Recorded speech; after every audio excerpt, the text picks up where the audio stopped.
மும்பையில் கடற்கரை சாலையில் சென்று கொண்டிருந்த சொகுசு கார் திடீரென கட்டுப்பாட்டை இழந்து தடுப்பு சுவரில் மோதியது.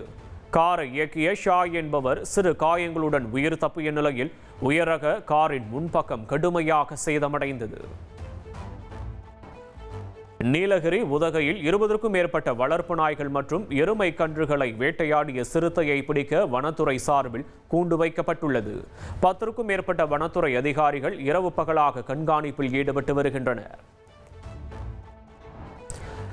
சிதம்பரம் MK தோட்டம் அருகே தனிநபர் ஒருவர் வீட்டில் பன்றி வளர்ப்பதற்கு எதிர்ப்பு தெரிவித்து பக்கத்து வீட்டினர் வாக்குவாதத்தில் ஈடுபட்டதால் பரபரப்பு ஏற்பட்டது.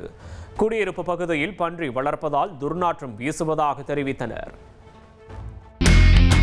இனி செல்லும் இடமெல்லாம் செய்தி. தந்தை டிவியின் வாட்ஸ்அப் சேனலை ஃபாலோ பண்ணினா செல்ல இருக்கும் இடமெல்லாம் செய்தி. இதோ QR கோட் இப்பவே ஸ்கேன் பண்ணுங்க, ஃபாலோ பண்ணுங்க.